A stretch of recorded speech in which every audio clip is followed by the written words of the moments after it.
Hello to my earth signs Capricorn, Taurus and Virgo. Welcome to the Leo full moon. You'll find the timestamps for your rising signs listed below. Hello Capricorn Rising, happy Leo full moon. This is happening on January the 26th at 4:54 a.m. if you're in the southern hemisphere with me. So right just before sunrise on the 26th. So if you wanted to go and stand out underneath that full moon, the night of the 25th is perfect. Also the night of the 26th is perfect too. It'll still be nice and bright, but the exact moment is at 4:54 a.m. So we're going to harness our lion. We're going to really sort of step into that costume for a minute. Wash my hair, needs a cut, but we're going to be proud of ourselves at this full moon. We're going to stand underneath the glow of that moon and be proud of ourselves. That's what Leo would want us to do. When we look at your birth chart, Capricorn Rising, Leo rules the 8th house for you, which is a place of complexity. It talks about our collaborations. It talks about where we invest our energy and where that investment is reciprocated. It also talks a lot about grief and the profundity of saying goodbye to relationships and to loved ones, those that we have become interconnected with. And so for a full moon to occur in this house, it's kind of really touching. There's so much other astrology that's going on in tandem with this full moon that's probably worth mentioning.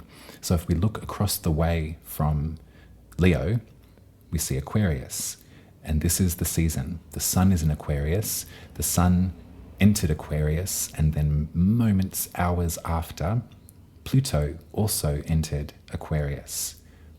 So there's a reprieve, babe. There's a release.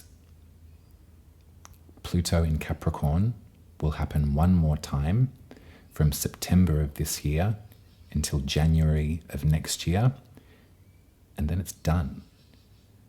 So this is cumulative, this feeling of transformation, of stepping out and stepping forward as the person that you are now, as opposed to the person that you thought that you should be from years gone by, has crystallized.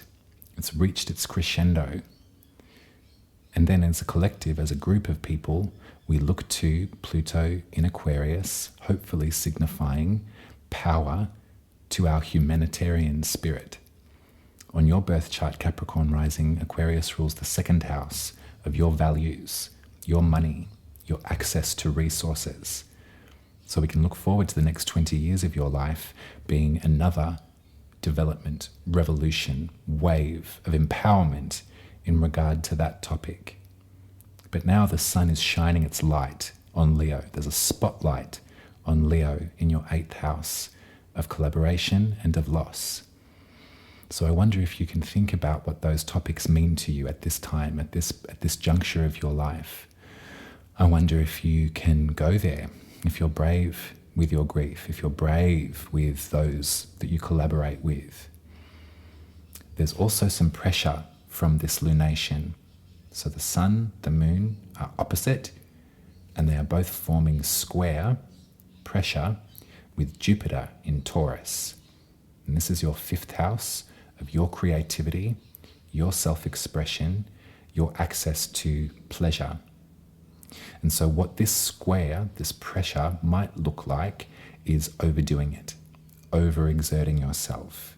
There may have been a moment in your mind where you've been like, this is how I'm going to divest my attention and invest my resources into. These are the collaborations that make me sing. This is what I want to do.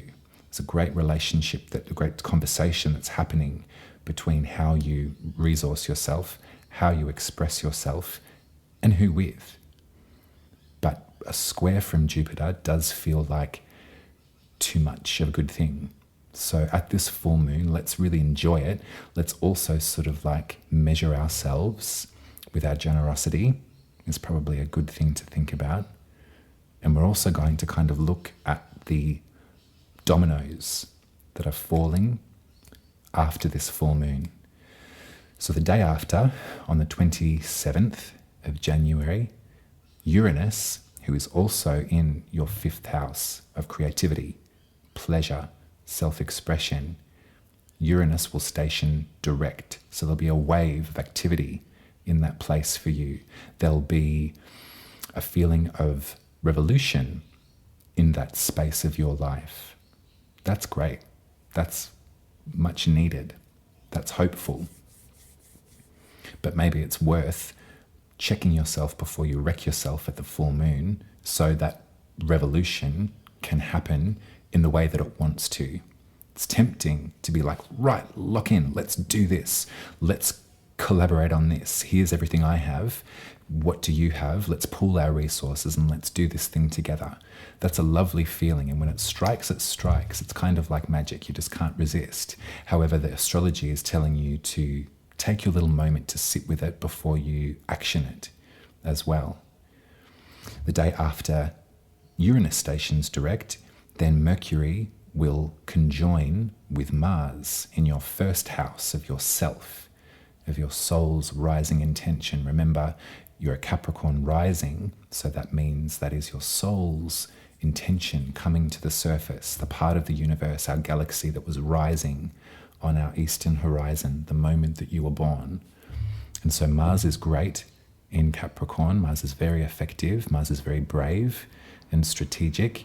Even more so with Mercury. Mercury is probably bringing the strategy to this thing. So this evolution of self that you're going through, that you've been through, that you're celebrating in, is now being met with massive bravery. And Mercury and Mars are working together on this. What's happening in tandem with that is a pressure or a square with Chiron in your 4th house of your home, your roots, your ancestry, your private world. So there's some unconscious wounding here around ancestral lines, around caregivers, around where we came from, that is having a stricter conversation with your 1st house, with yourself. So perhaps some of that bravery or some of that enthusiasm, some of that conviction is being pressurized or is pressurizing some softer spots in the way that you can remember your upbringing. And that's all right. We can move through that because we know that eventually, later this year, Mars will conjoin Chiron in your 4th. So that's the moment that I'm really looking forward to, Capricorn, a moment of resolution, a moment of actual, true, deep healing. But back to Leo, back to the brightness, back to the lion. What I know of Leo is that they rule the heart of the body, the chest. And so every action, every drama, every performance is an exercise in self-confidence.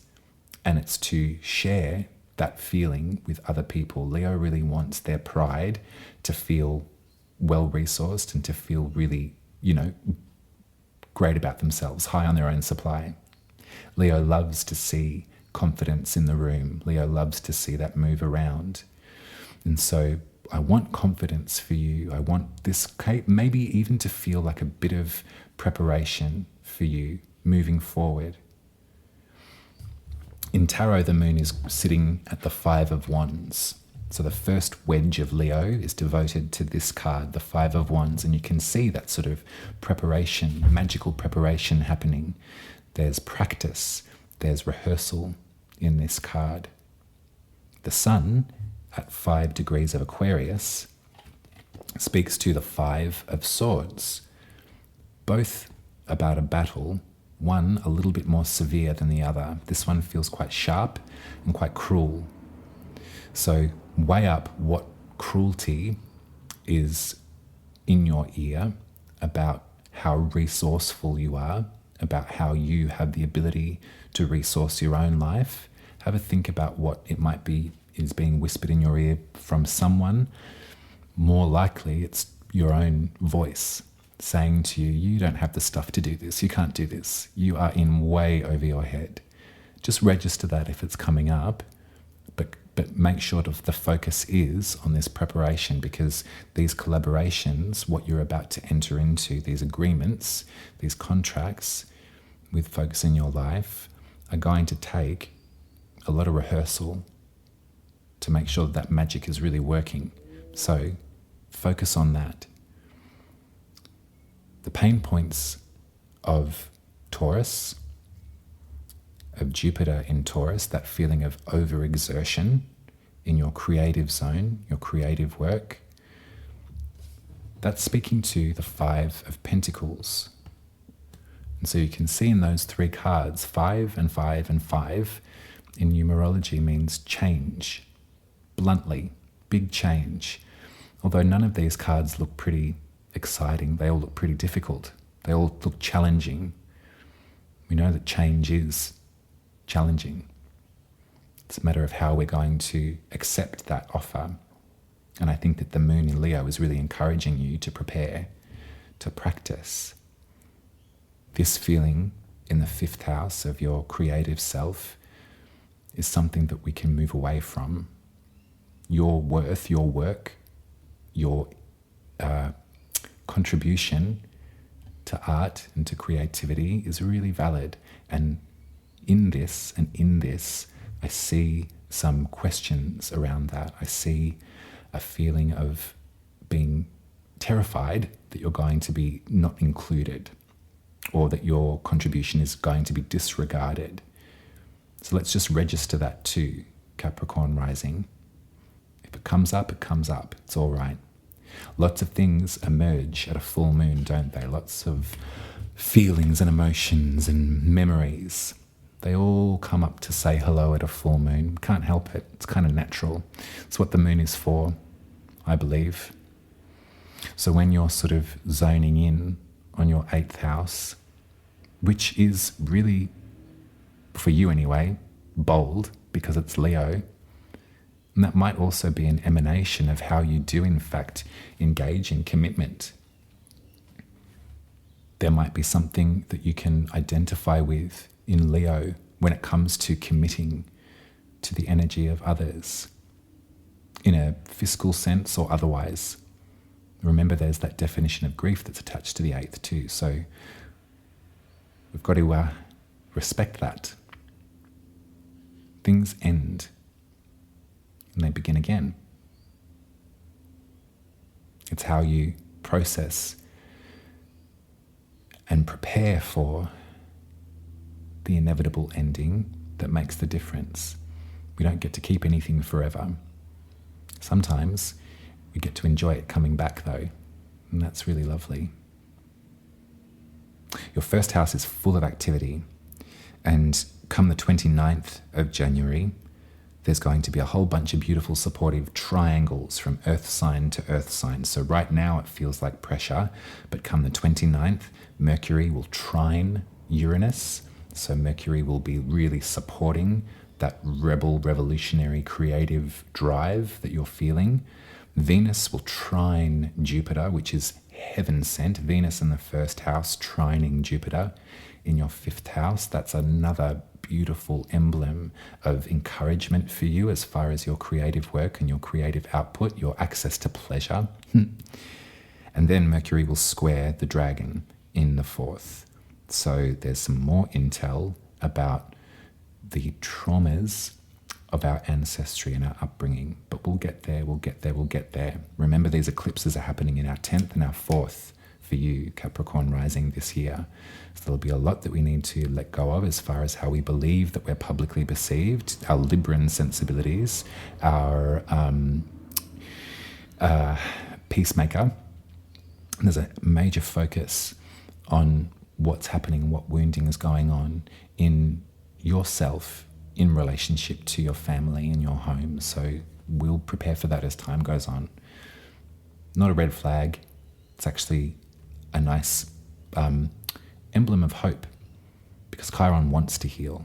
Chiron loves to provide healing for others. Let's get some tarot before I go.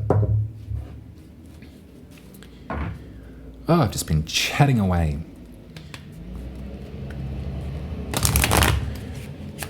It's nice when I had too much coffee yesterday and today. Always do it.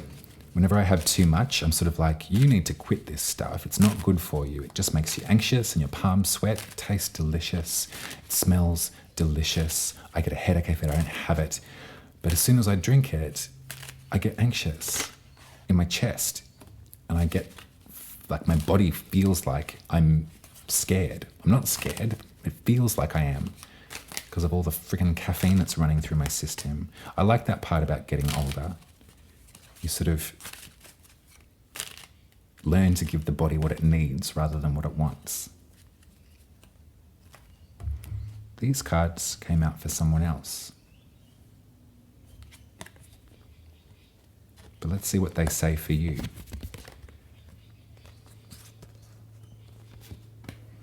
I really love your enthusiasm, Capricorn Rising, and I really like how direct the messaging feels for you right now. I really like how these downloads just keep arriving, and there's this momentum that I really feel. I feel this like forward activation. I feel you kind of ready, champing at the bit to start and to get this done. And I really like how this is sort of, in some way, there's a long game here, and there's this kind of theory about, like, when all is said and done, like, what will we be grateful for, or what will we be proud of that we achieved and accomplished in our lives when all is said and done, when our life is through. And I think that it's got a lot to do with love. I think it's got a lot to do with our relationships and our happiness. It's got a lot to do with how we were kind to each other, and that feeling of security and safety, but not in a fiscal way, not in a way of like accruing assets, because that's all dust. That all belongs to someone else when you die. It's got nothing to do with you. It's over. But the feelings of love and the feelings of connection, the feelings of sort of like self-acceptance, you can carry that to wherever it is that you go next after this life. So maybe when you're sort of like in this like commitment zone and really kind of gunning for it and really planning the life and everything, and of course security is, an essential, of course we must make provisions for ourselves. But don't let that be the only goal. It's not about wealth, is it? No, it's about experience. And this reminds me of Aries for you right now. This reminds me of the 4th house, the pain, the repetition of thought, this kind of feeling of like truth and truth and truth and truth and truth and, oh God, this is the reality. Ouch. Ow. Okay. The 10 of Swords has a sun rising in the background. The 10 of Swords is the ultimate of that experience. So hopefully we can look at this card and we can think to ourselves, okay, wow, that really effing hurts. But it's over now. It's over now. I feel clear from this. And I'm going to be all right. I'm going to be better than all right, because now I'm moving towards something that's substantial, that feels true and feels honest and feels so full of love. This feeling of love that I've been chasing, I know what I'm looking for. So no crap. That's your reading, Capricorn Rising. Put a lion in the comments if you're still here with me. That'd be awesome. If you'd like to support my work financially, you can subscribe to my channel at buymeacoffee.com/UmaRuby. You can subscribe for 10 Australian dollars a month, or you can throw some money in the tip jar. It's not essential, but the option's there. If you'd like me to read your birth chart, I will draw you one. They look like that. And we can make an appointment via my website at umaruby.com, and I'll read your chart for you. If I have read your chart for you and you'd like another reading, you can head to umaruby and book a truth, a love, a magic, a growth, or a femme reading. 5 new options are available now for you to peruse. I'll see you in 2 weeks, and we'll talk about the new moon in Aquarius, which will be very potent in this stage of metamorphosis that we all seem to be in. And it's going to be focusing on your 2nd house, of your resources, of your money, finances, what you've got to spread around and to take care of yourself. So in this beautiful autonomy that you're in right now, we can make some magical wishes in 2 weeks. So I'll speak to you then. Love you. Hello, Taurus Rising. Happy Leo full moon. This is happening on January the 26th at 4:54 a.m. if you're in the Southern Hemisphere with me. So it'll be right before moon set, right before sunrise on Friday the 26th. So the evening of the 25th on Thursday will be a gorgeous time to look at the moon. Also the night of the 26th too will still be nice and full and juicy, but that moment of exact is early in the morning. So what we're going to do is step into our cowardly lion costume or our Simba costume or our Scar costume, whatever you like. We're going to emanate some pride, the pride of the lion at this time. We're going to use the spotlight that the sun in Aquarius is shining on the moon in Leo and sort of stand in it and bathe in it. And for you, Taurus Rising, we're going to have a look at our 4th house, our home, our roots, our privacy. And we're going to be grateful for that. We're going to think about how safe we feel, how nurtured we feel. We're going to look around at where we live, the roof over our head, with such gratitude and with such pride. There's a lot of house proud sort of feelings around a Taurus rising, isn't there? It's important for you to have a safe space to land. And wherever that may be at this time, however precarious that might be at this time, I'd love for you to take this moon and in this moment register that you are safe and that you've got food in the fridge and that you've got a warm blanket, and the gratitude for all of those things is going to wrap you up. I'd love that for you, Taurus Rising. We're kind of feeling so anxious lately, aren't we? I don't know about you, and it's probably my severe addiction to caffeine, but there's something about this part of my body here that is feeling really kind of lit up. Interesting, because Leo does rule the heart, rules the chest. That part of the body is where Leo is best. There's something to that. There's something to their sort of vivacity and their bombastic nature, their pride in oneself that is really coming from the chest. They display that as an example in order for you to feel that way about yourself too. But back to that sort of anxious feeling, it's something in the air around this sort of handover. So hopefully these will be published in time, or if not the day after, but Pluto has now entered Aquarius. Pluto, the planet that brings power, to Aquarius, the sign that represents our humanity, is coming. And so hopefully we can sort of start to link hands and to really, truly, honestly rapture in the beauty of diversity. And that means we are all essential. That means every skin color, every gender, every sexuality, every socio-economic class, every human individual is just as important as the next. There is no hierarchy in power. There is no preferences for who is more important. We are all here in love and in hopefully peace. It's going to be a lot of praying for peace as we roll along with Pluto in Aquarius. But that does give this moment, this full moon, a bit of extra zing, because Pluto entered Aquarius a day after the sun did. They were conjunct at 29 degrees of Capricorn for a moment. Then the sun moved forth, and then Pluto soon followed after. So this is your 10th house. This is your most public-facing self. Aquarius can mean things like career to you, if you have one, if that's important to you. But it's really what you're putting out there. And so what I feel is a big destruction, a big whack of power. What I'm also looking at in this astrology is a tendency to overdo it. And the reason I say that is because at 6 degrees of Taurus sits Jupiter.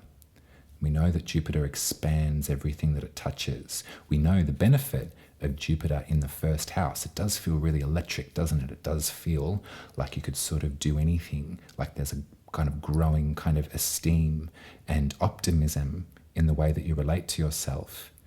But when Jupiter is square anything, there is a tendency to overdo it or overexert yourself. And so if that square is happening between your home, your career, and yourself, or yourself, your public perception, your private perception, what it kind of feels like is sort of maybe like can't have one without the other. Maybe it's sort of like longing to just be at home all the time, paint, do the gardening, but I'm also pulled up here. I'm really being, there's such emphasis in my public facing self. My voice is really finding its timbre. I really need to I feel called to work on that. This square says to me, either way, either which way, or both, there's a feeling of like overdoing it. So what we need to do is probably look at the tarot, and that might sort of further explain some of this stuff that I'm speaking about. But what we can do is just register that. And whatever that means to you, when I say to you, you're overdoing it, whatever you're like, oh, maybe I am, just register it. That's okay, because if you're overdoing it, you can always pull back, can't you? It's in your control. But let's consider the 5 of Swords as the sun. So this is the public-facing self, and this card speaks all about a sparring match. This speaks about truth weaponized. This speaks about, remember the swords are the truth, or our mind, our thoughts. And this card speaks to when that mind is being quite cruel and quite combative. And there's folks in the background here that have decided not to participate. They've put their swords down and they're like, this isn't worth it. The moon is here at 5 of Wands. This is again combative, but it looks more like practice to me. It looks more like training, magical training. And so if we think about your 4th house and we think about the what you're going through in order to finesse, we can be happy with that. This feels taught to me. It feels strict.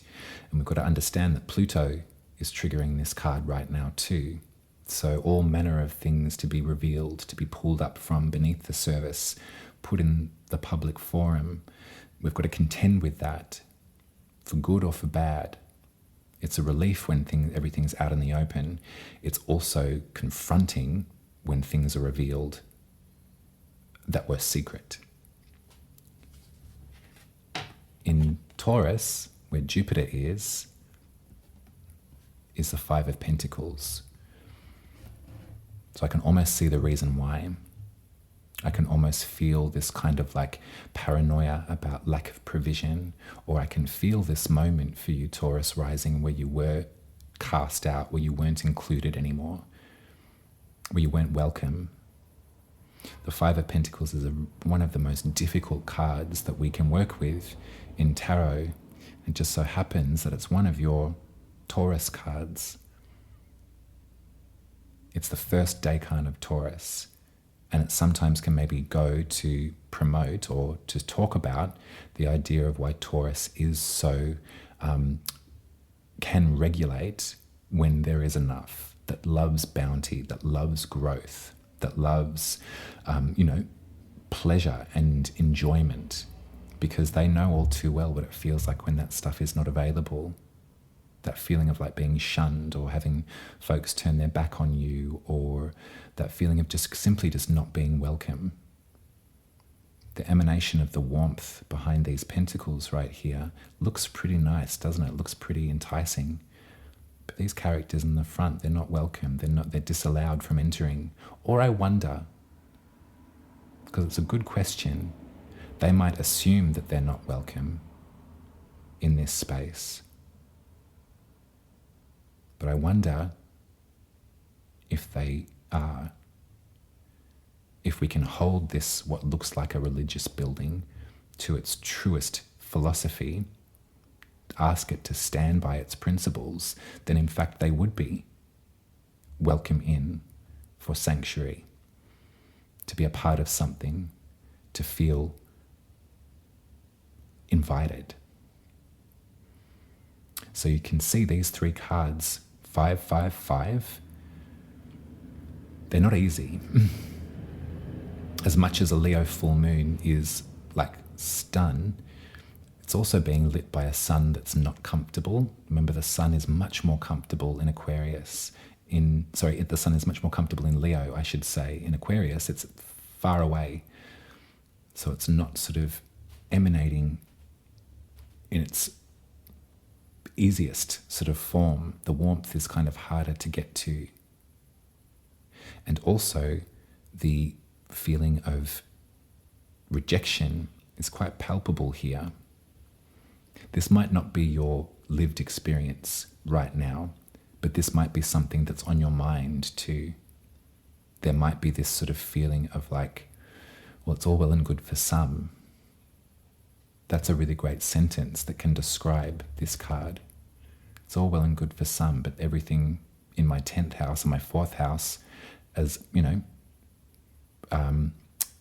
abundant as it might be at the moment and really drawing my attention, I can't help but think about this sort of nagging sense of lack that seems to be permeating my environment, or my concern for other people not having provision. That could be another way to read this too. But there is something so vocal about Leo, isn't there? There's something so bright and so bolshy and so confident and so tralala that we can attack when coming from this kind of fear. This doesn't feel victorious to me. This feels kind of cruel. These swords that have been dropped, versions of the truth, are being collected by this one character in the foreground, but they don't look like the winner. I'd like you to harness in on the 5 of Wands at this full moon, Taurus Rising. Practice, diligence, rehearsal, preparation, all for magic.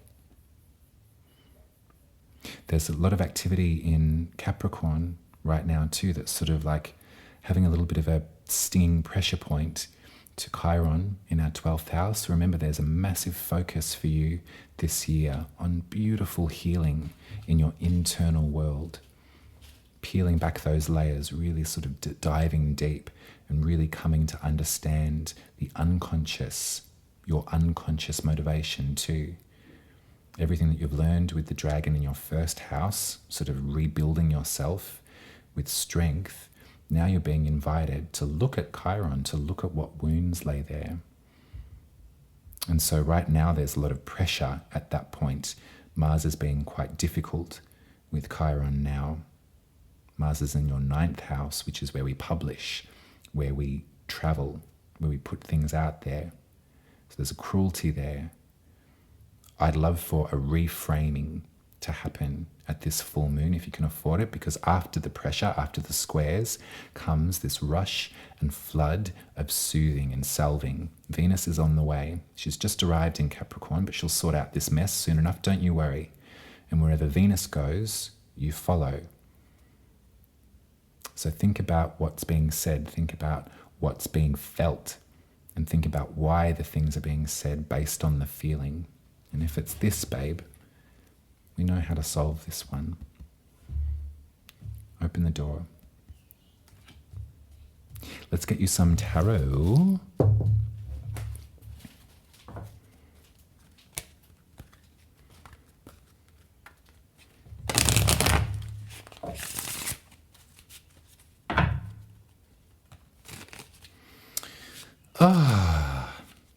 Yeah, coffee, too much. It's a great thing about getting older. I said it before, but I'll say it again. You really start to learn your body, and you're sort of like, I don't need to do this anymore. Too much of this doesn't suit me. I've got my eye on a lot of my little vices. Caffeine, nicotine, disgusting. I'm 40. I need to give that shit up.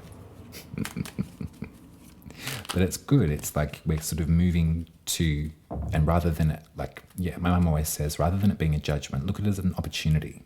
Sort of like, wow, thank you, body. Thank you for telling me that I'm charging you up every morning until you sweat and have a panic attack and can't focus.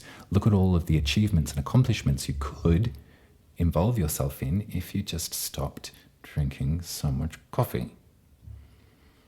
It's an opportunity. Taurus Rising, you're notorious for excess, you know what I mean? And that's all right. It's cute. I really feel this longing for guidance. You can see this beautiful version of the King of Pentacles right here. It says the word guidance up the top of it. Such a captivating image. And it's definitely something that does trigger some emotions for me personally, because I would have, yeah, you find your guidance in places. What am I trying to say? If coming from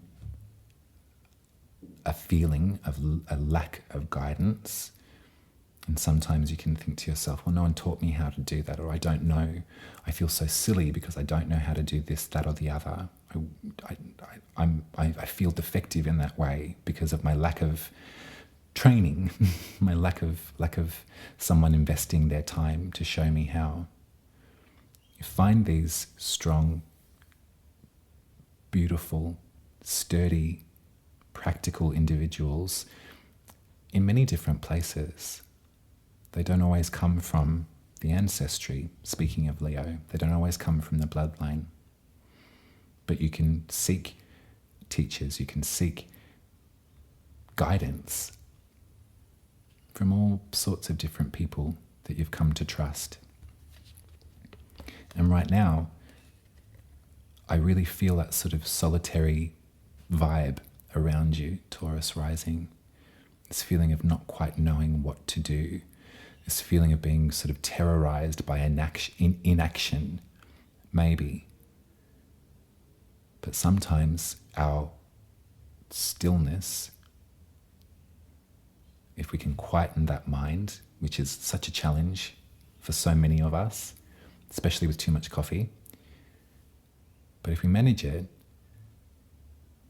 and in that moment of like, you know how sometimes you just want to control a situation and you just want it to go a certain way, and you're trying and trying and trying, and you're failing and failing and failing, and it just doesn't go the way that you thought that it would or that you wanted it to. It can be such huge crashing waves of disappointment around that.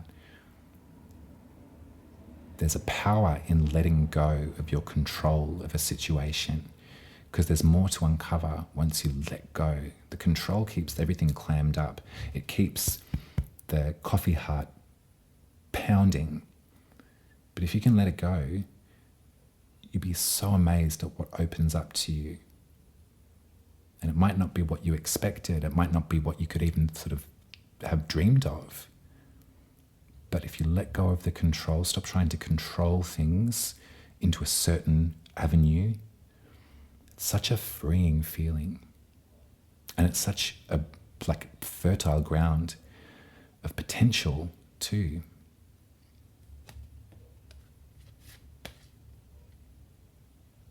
I love the Knight of Cups. In my, I should stop bringing it up because I'm going to work on it. But I have painted the Knight of Cups. I've painted them as Sharon Van Etten. She's one of my favorite musicians in the whole wide world. And Sharon's really great at turning the feeling into art. Sharon Van Etten's music is so evocative for me. And it can be pretty hardcore. It can be pretty sad. The tales that she weaves with words and with sound speak so specifically to my experience with love and connection and disappointment and grief and loss. And what I love about Sharon Van Etten is her brightness, because you see her standing on stage and singing what she's singing and giving her art in the most joyful, free kind of way. She's turned that pain, as Fran Drescher says, into purpose. And she sings on behalf of her audience, and she understands the sanctity of that relationship too, of being able to provide voice to the feeling for other people. And it doesn't stop her from engaging in love again. And that's why she's my Knight of Cups, because this character is not afraid to engage in love again, to hope for it, to make the offer. So when thinking about this lack of guidance or ineptitude that might be showing itself for you, not quite knowing what to do, maybe these barbs that are sort of prickling with the Five of Swords. My advice, Taurus Rising, is to flip and let it take you. Do nothing.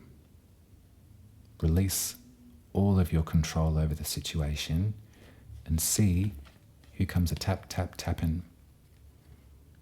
Hopeful, beautiful potential for emotion and connection and guidance.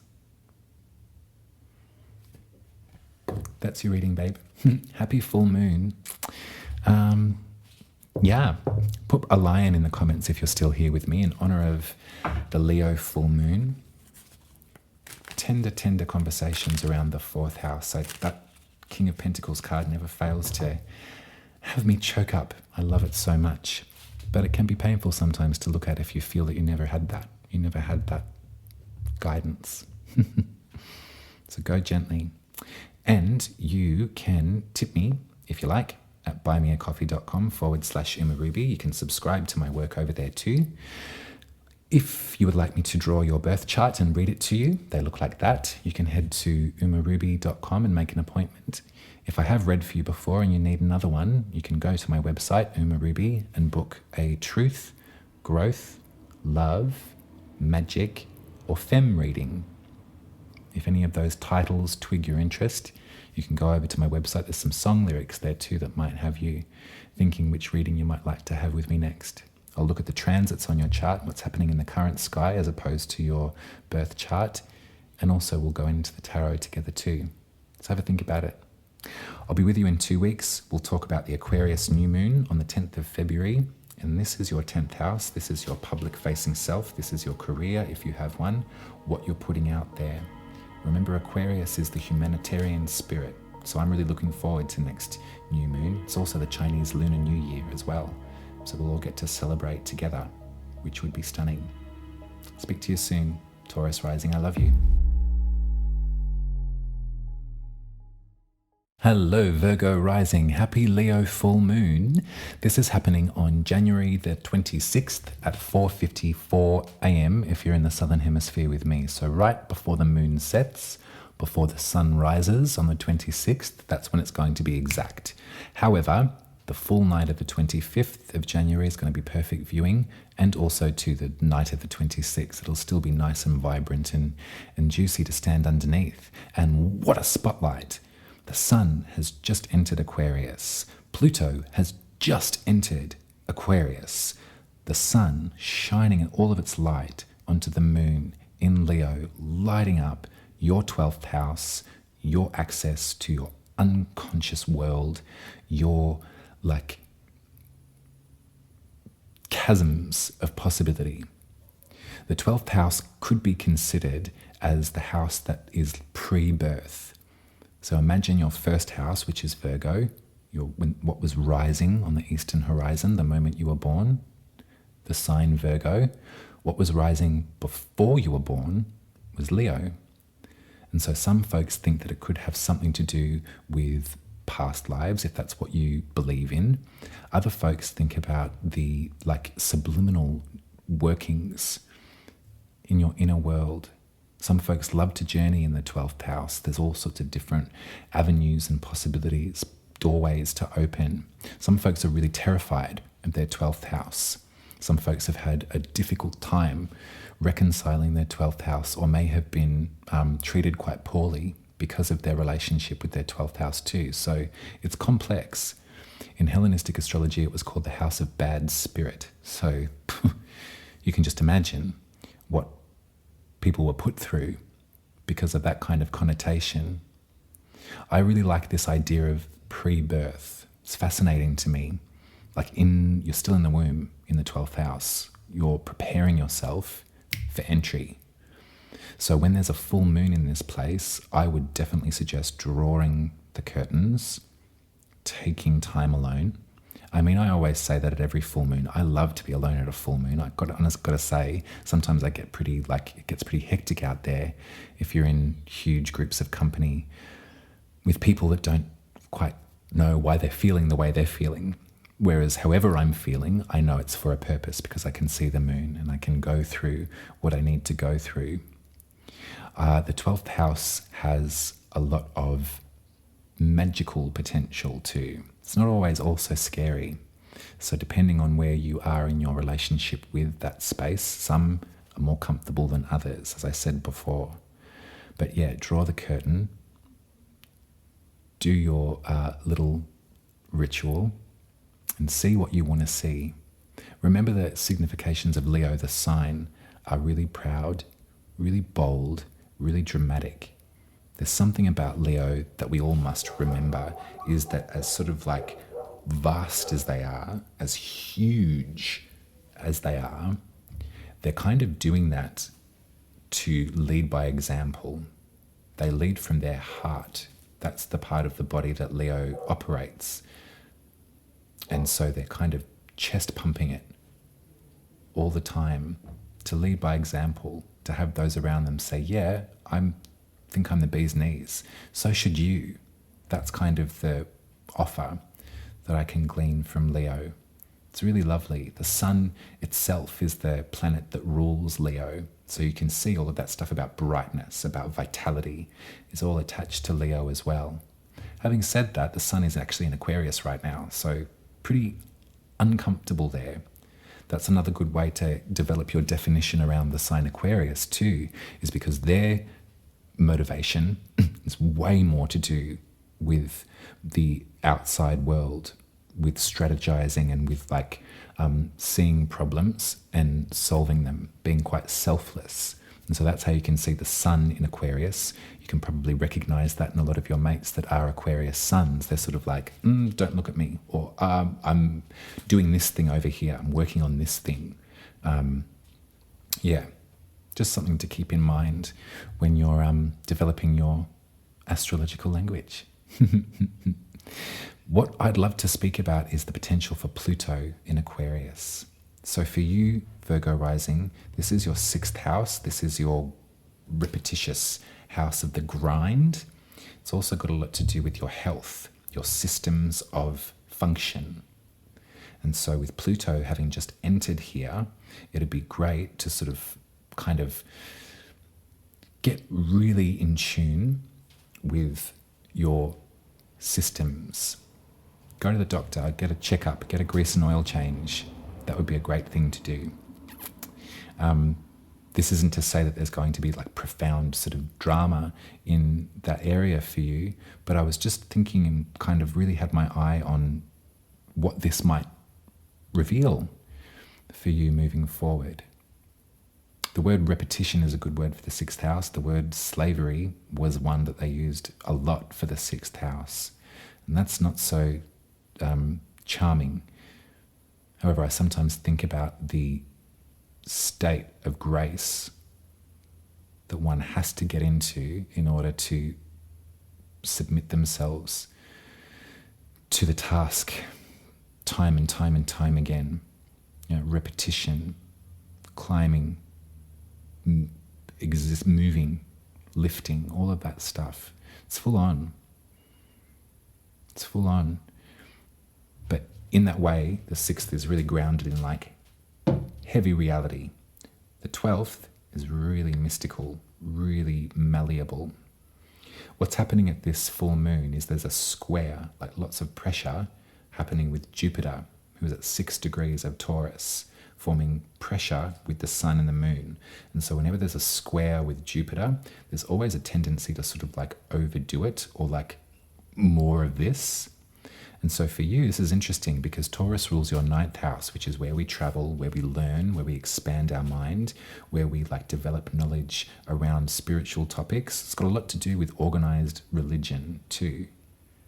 And so this square is fascinating to me.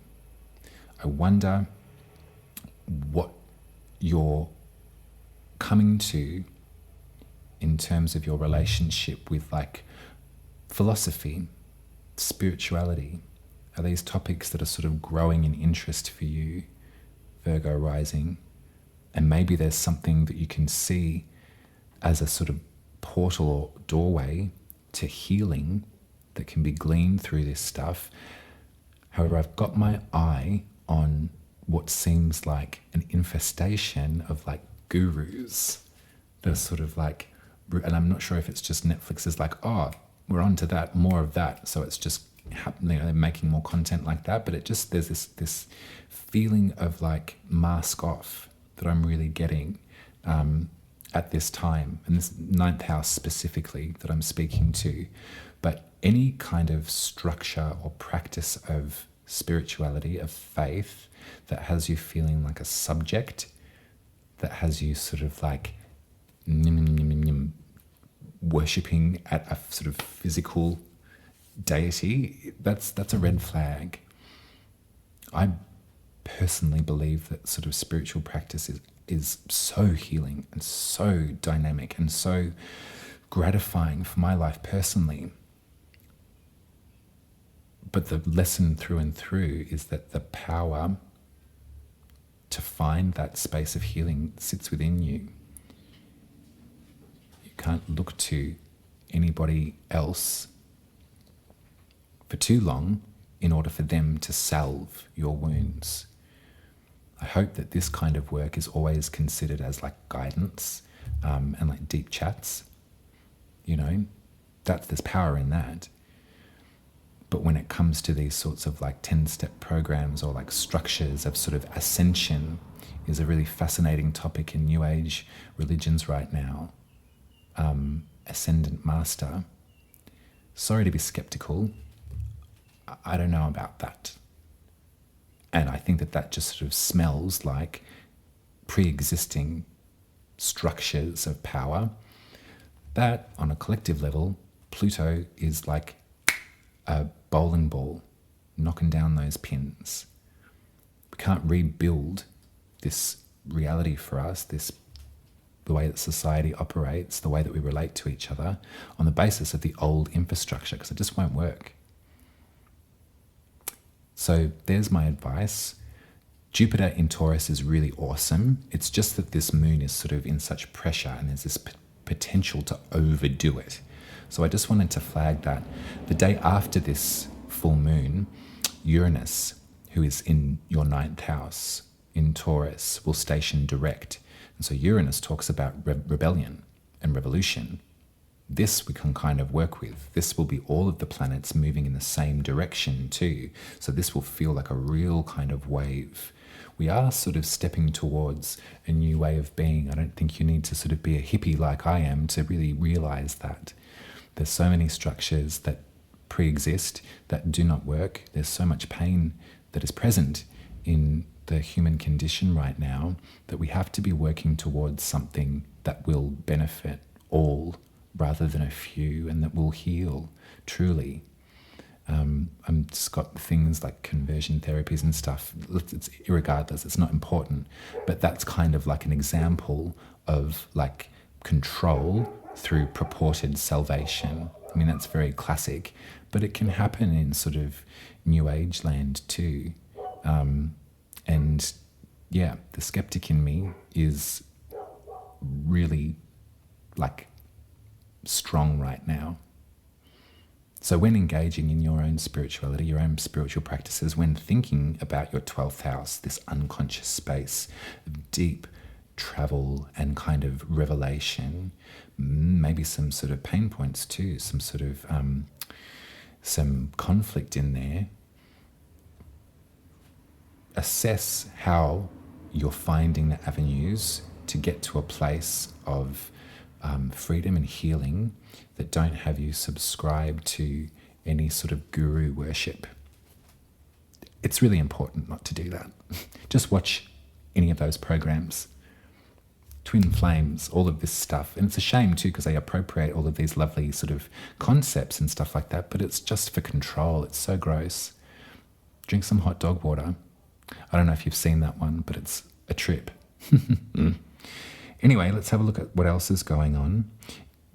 I feel like there's a really nice, strong sort of activation in your creative zone too. Remember this Capricorn release of Pluto, sayonara. Also, Mars and Mercury and Venus are in Capricorn right now too. So Mars is actually being a bit tricky with some sort of our vulnerabilities, some sort of pressures, some wounding. But soon there will be revolution or resolution in that space a couple of months from now.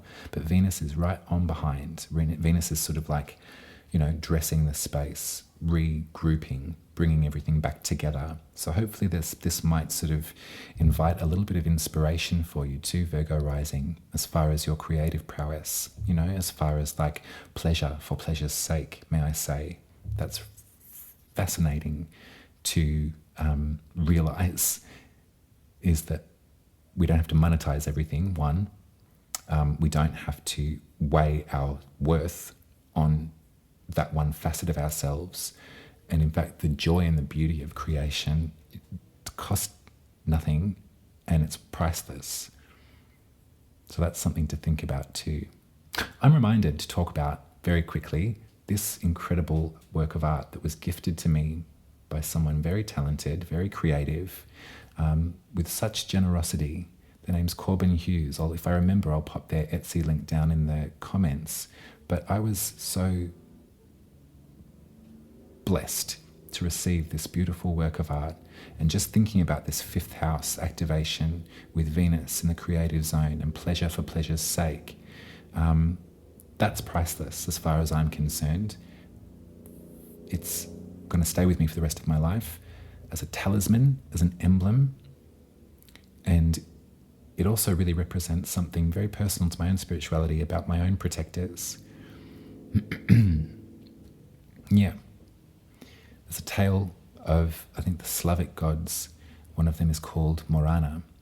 She takes the body of the crow, and some folks are terrified of her when she reveals herself because she presents as this hag, the crow of death, the angel of death. I think Ворона has attachments to. Sometimes she presents as the most beautiful woman you've ever seen in your whole life. And it's a lovely tale about how we have a hold relationship with our own mortality. It's stunning. And now with this beautiful talisman, it's got a lot of deep work that I'm prepared and ready to go through with.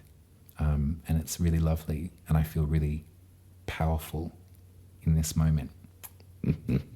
So there's an example of like freeware spirituality. There's no guru there. Art is a form of spirituality. I absolutely believe. You're moved by the look of something, the feel of something. If it gives you peace and pleasure and hope, then it's spiritual. That's it, I've said it. I've been just ragging on. I'm going to get you some tarot, Virgo Rising, and then I'm out of here. I apologize. It's nebulous, the 12th house. It's really unknowable.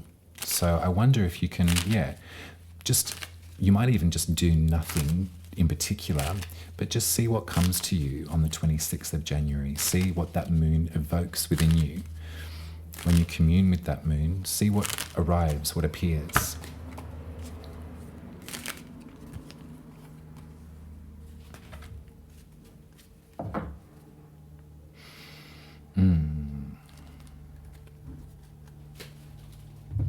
As I said before, Leo is ruled by the sun, right? And in astrology, on your birth chart, your sun sign is very different to your rising sign. Your rising sign is what was rising on the eastern horizon the moment that you were born, sort of peppering your soul with its ambition and its purpose here. For you, you're a Virgo rising, so it's all to do with tangibility in this real reality, this world, and developing that portal to your spiritual self, to translate the messages that you receive from your 12th house and bring them down into a sense of real grounded reality here on this planet.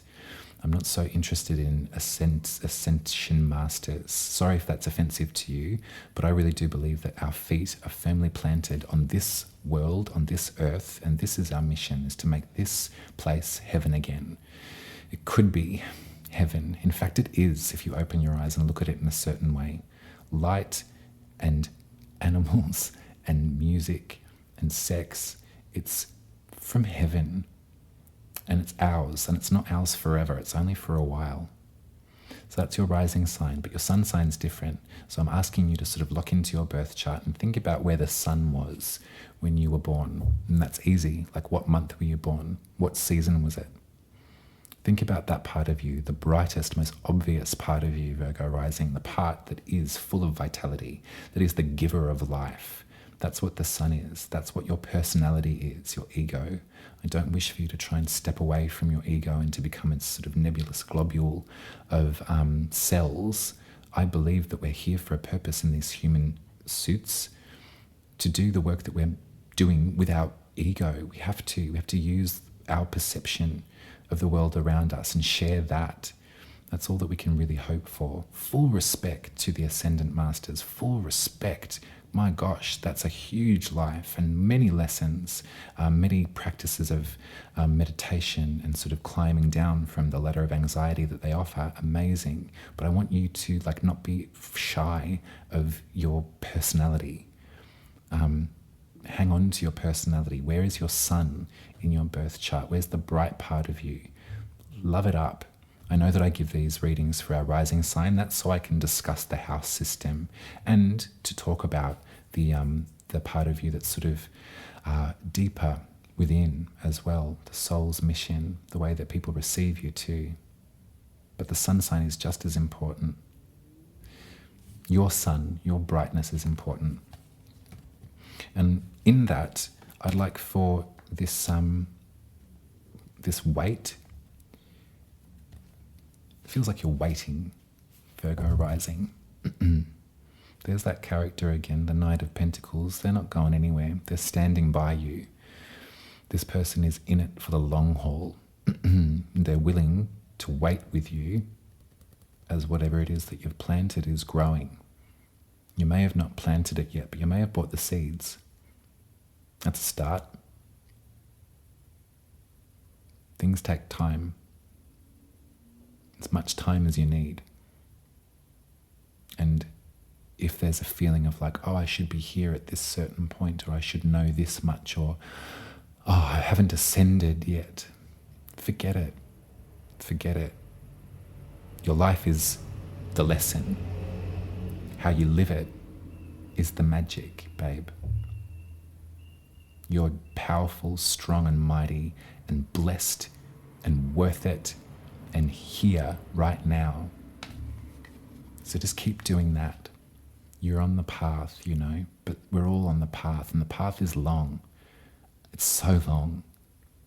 You're not doing anything wrong. You're doing everything right as long as your 2 feet, like your Virgo soul would have it, are planted in the earth, and your whatever sun it is shining as bright as it can, and your ego is informing your practices.